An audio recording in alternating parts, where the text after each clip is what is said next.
इस वीडियो में आज हम एमपी सर्कल में पूछे गए जीडीएस टू एमटीएस पोस्टमैन के डिपार्टमेंटल एग्जाम के पेपर फर्स्ट को हल करेंगे। क्वेश्चन नंबर 1, यदि कोई पोस्ट बॉक्स धारक एक सप्ताह तक अपने बॉक्स को खाली नहीं करता है तो पोस्ट मास्टर क्या कार्रवाई करता है? इसका आंसर होगा ऑप्शन ए, पंजीकृत डाक द्वारा सूचना भेजता है। क्वेश्चन नंबर 2, प्रेषक के विकल्प पर नोट और आदेश वाली कार्यालय फाइलें या मसौदा पत्र और सरकारी अधिकारी और उसके कार्यालय के बीच आदान प्रदान की गई उचित प्रतियां डाक द्वारा इस प्रकार भेजी जा सकती हैं।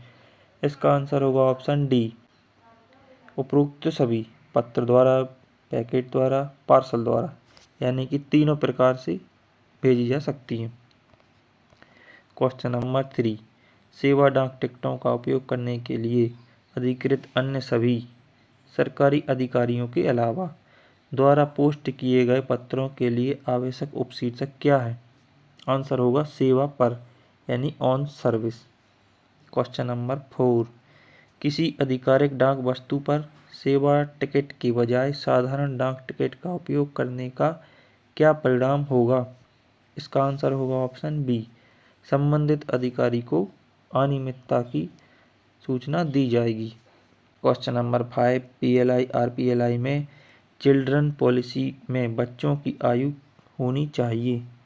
आंसर है ऑप्शन डी, 5 से 20 ईयर्स के बीच, 5 से 20 साल के बीच। क्वेश्चन नंबर 6, पीपीएफ खाते को एक डाकघर से दूसरे डाकघर में स्थानांतरित करने का क्या शुल्क है? इसका आंसर ऑप्शन बी, 100 रुपये, यानी 100 रुपये plus GST. Question number 7, corporate ग्राहक के लिए छूट दर क्या है जो स्पीड पोस्ट वस्तुओं की बुकिंग के लिए मासिक 1 लाख रुपये का भुगतान कर रहा है? इसका आंसर होगा ऑप्शन ए, 10%। जो कॉर्पोरेट ग्राहक होते हैं, अगर वो एक माह में 50,000 से लेकर 5 लाख तक का स्पीड पोस्ट व्यवसाय लाते हैं तो उनको 10% तक की डिस्काउंट मिलता है। क्वेश्चन 8, निम्नलिखित में से मैगजीन पोस्ट द्वारा आमतौर पर किस प्रकार की वस्तुएं भेजी जाती हैं? इसका आंसर होगा ऑप्शन बी, पत्रिकाएं और समाचार पत्र, periodicals and newspapers. Question number 9, निम्नलिखित में से किस आईपीवी खाते के साथ पीओएसबी लिंकेज उपलब्ध नहीं है? इसका आंसर होगा डिजिटल बचत खाता, digital saving account. Question number 10, transit mail office जो आरएमएस की एक शाखा है के संबंध में कौन सा विकल्प सही नहीं है? इसका आंसर होगा ऑप्शन सी, यहाँ पत्रों की छटाई की जाती है, यह गलत है। यहाँ बंद बैग प्राप्त किए जाते हैं, यहाँ बंद बैग भेजे जाते हैं, ये दोनों सही है। और मेल एजेंट और मेल गार्ड इस इकाई के प्रभारी है, ये भी सही है। क्वेश्चन नंबर 11, किसी डाक परिमंडल के मुख्यालय में स्थापित कार्यालय जो दावा न की गई और अस्वीकृत वस्तुओं, बिना पते वाली या अस्पष्ट या अपूर्ण पते वाली वस्तुओं से संबंधित है को इस प्रकार परिभाषित किया गया है? Returned letter office. इसका आंसर ऑप्शन बी को बोलते हैं आरएलओ। क्वेश्चन नंबर 12, डाक निदेशालय का डी अनुभाग जो किसी भी बैग से संबंधित नहीं है बल्कि केवल बैगों की खरीद और वितरण से संबंधित पत्राचार से संबंधित है, क्या कहलाता है? इसका आंसर होगा ऑप्शन डी, केंद्रीय बैग कार्यालय, central bag office. Question number 13, किसी विशिष्ट अनुभाग के संदर्भ में सेट क्या है? What is set? इसका आंसर होगा ऑप्शन ए, एक ही अनुभाग में एक साथ काम करने वाले सॉर्टिंग सहायकों का समूह, यानी कि सॉर्टिंग असिस्टेंट जो एक ही समय में एक साथ एक सेक्शन में काम करते हैं, उनके एक समूह को सेट कहते हैं। निम्नलिखित में से कौन सा देय बैग है? कौन सा देय बैग है मतलब जो डेली भेजा जाता है? इसका आंसर होगा option D, mail bag. Question number 15, बीमित बैग का प्राथमिक उद्देश्य क्या है? इंश्योर्ड बैग का प्राइमरी पर्पस क्या है? इसका आंसर होगा ऑप्शन ए, बीमित पार्सल को सुरक्षा प्रदान करना, बीमित पार्सल को यानी इंश्योर्ड पार्सल को सिक्योरिटी देना। क्वेश्चन नंबर 16, वह बैग जो सरकारी उच्च अधिकारियों के पत्र व्यवहार को रखने के लिए उपयोग किया जाता है कहलाता है, क्या कहलाता है? इसका आंसर होगा ऑप्शन बी, विशेष bag, special bag. Question number 17, Assam डाक परिमंडल का मुख्यालय कहाँ स्थित है? यानी कि असम पोस्टल सर्किल का हेडक्वार्टर कहाँ पर है? का आंसर है option D, Guwahati. Question number 18, निम्न में से डाकघर की 3 श्रेणियों में से कौन सा एक नहीं है? उप डाकघर, प्रधान डाकघर, शाखा डाकघर, सब post office, head post office, branch post office, ये सब है, क्या नहीं है पूछा गया है? तो इसका आंसर ऑप्शन डी, इनमें से कोई नहीं, यानी कि ये सब तो है। क्वेश्चन नंबर 19, ग्रामीण डाक सेवकों के प्रभारी डाकघरों को अधिकतम कितनी अवधि के लिए खुला रखा जाता है? 5 आवर्स, 5 घंटे, अधिकतम 5 घंटे तक खुला रखा जा सकता है। क्वेश्चन नंबर 20, डाकघर की खिड़की पर बीमित, पंजीकृत और बीपी वस्तुओं और मनी ऑर्डरों का भुगतान आमतौर पर किया जाता है। इसका आंसर होगा ऑप्शन ए, संबंधित वर्गों की वस्तुओं की बुकिंग के लिए निर्धारित घंटों के बीच। क्वेश्चन नंबर 21, रविवार और डाकघर की छुट्टियों पर किए जाने वाले कार्यों के बारे में निम्नलिखित में से कौन सा कथन सत्य है? इसका आंसर होगा ऑप्शन डी, रात्रि डाकघर खुले रहते हैं। रविवार और छुट्टियों पर रात्रि डाकघर, नाइट पोस्ट ऑफिस खुले रहते हैं। केंद्र सरकार द्वारा जारी किए गए वे कौन से टिकट हैं जिनका उपयोग डाक शुल्क के भुगतान के लिए नहीं किया जा सकता है? इसका आंसर है ऑप्शन ए, राजस्व टिकट। क्वेश्चन नंबर 23, यदि डाक स्टेशनरी पर लगने वाला डाक खर्च वस्तु पर मुद्रित टिकट के मूल्य से अधिक है तो अंतर को निम्न द्वारा ठीक या फिर पूरा किया जा सकता है। इसका आंसर होगा ऑप्शन बी, अपेक्षित मूल्य के डाक टिकट लगाकर। क्वेश्चन नंबर 24, डाक पोस्ट करने के सामान्य नियमों के अनुसार किसी विशिष्ट श्रेणी की वस्तुओं की पैकिंग से संबंधित विशेष नियमों का उल्लंघन करने पर क्या परिणाम होगा? इसका करेक्ट आंसर तो पता नहीं, ऑप्शन सी के सही होने के चांसेस ज़्यादा हैं, पार्सल की तत्काल वापसी।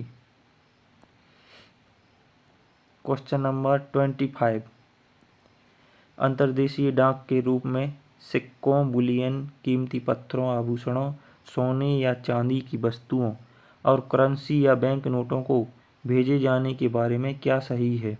इसका आंसर होगा ऑप्शन सी, केवल बीमाकृत के रूप में भेजा जा सकता है। क्वेश्चन नंबर 26, बड़े आकार के कारण जो डाक लेख बॉक्स में नहीं डाली जा सकती उसे खाली स्थान पर प्रस्तुत किया जा सकता है। इसका आंसर होगा ऑप्शन सी, यानी कि डाकघर की खिड़की पर और वैन की खिड़की दोनों जगह जो बड़े आकार के पार्सल होते हैं उनको पोस्ट किया जा सकता है। क्वेश्चन नंबर 27, डाकघर गाइड भाग 1 के खंड 21 के अनुसार किस प्रकार की वस्तुओं को विशेष व्यवहार की आवश्यकता होती है? इसका आंसर होगा ऑप्शन बी, मूल्यदेय वस्तुओं, यानी वैल्यूएबल आर्टिकलों के लिए। क्वेश्चन नंबर 28, डाक टिकट लगाने के तरीके को नियंत्रित करने वाला नियम है? इसका आंसर है ऑप्शन सी, डाकघर गाइड भाग 1 का नियम 23, यानी कि rule 23 of post office guide part 1। Question number 29, यदि कोई वस्तु विवरण हेतु प्राप्त होती है जो किसी विशिष्ट व्यक्ति या फर्म के पोस्ट बॉक्स के पते पर भेजी गई है, लेकिन बाद में वितरण डाकघर में पता चलता है कि उस व्यक्ति के पास पोस्ट बॉक्स नहीं है, तो वह वस्तु क्या किया जाएगा? उसके साथ प्रेषक को वापस कर दी जाएगी, return to sender. Question number 30, post box के किराए की अवधि कैसे निर्धारित की जाती है? इसका आंसर है ऑप्शन ए, यह उस महीने के पहले दिन से शुरू होती है जिसमें पोस्ट बॉक्स आवंटित किया जाता है। यहाँ से पार्ट बी शुरू होता है। इसमें मैथ के क्वेश्चन है, इजी है, कर लेना है इनको। क्वेश्चन 20, 31, 32, 33, 34, 35, 36, 37, 38, 39, 40। 40 तक मैथ के क्वेश्चन है। 40 के आगे 41। क्वेश्चन नंबर 41, किस देश के साथ भारत की सबसे लंबी अंतर्राष्ट्रीय सीमा लगी हुई है? इसका आंसर है option D, Bangladesh. Question number 42, भारतीय मरुस्थल को कहते हैं थार। ऑप्शन सी इसका सही है। क्वेश्चन नंबर 43, संसद में शून्यकाल क्या होता है? इसका आंसर है प्रश्नकाल के बाद। ऑप्शन बी इसका सही है, प्रश्नकाल के बाद का समय अनिर्धारित मामलों के लिए। क्वेश्चन नंबर 44, अनुच्छेद 352 यानी 352 के तहत जब आपातकाल लागू रहता है तो संविधान का कौन सा प्रावधान निलंबित हो जाती है? इसका आंसर है ऑप्शन बी, मूल अधिकार, फंडामेंटल राइट्स निलंबित हो जाती हैं। क्वेश्चन नंबर 45, भारत का सर्वोच्च नागरिक पुरस्कार कौन सा है?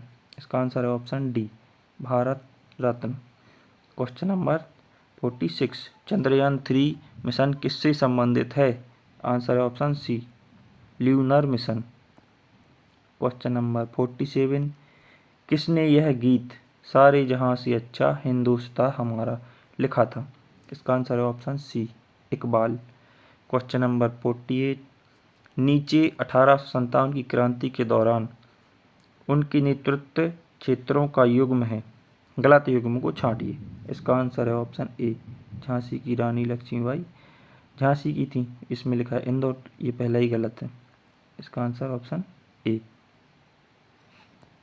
क्वेश्चन नंबर 49, आपके लिए, दूसरों के लिए और जहां आप काम करते हैं उस जगह के लिए खालिस्तान हमेशा महत्वपूर्ण है। क्या जरूरी है?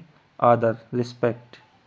क्वेश्चन 50, आपने गलती से 10,000 गलत खाते में जमा कर दिए, सबसे नैतिक और पेशेवर रूप से जिम्मेदार कदम क्या होगा? आंसर होगा ऑप्शन ए, गलती की सूचना तुरंत अपने पर्यवेक्षक को दें और आधिकारिक सुधार शुरू करें, भले ही इससे आपके प्रदर्शन के मानकों पर असर पड़े।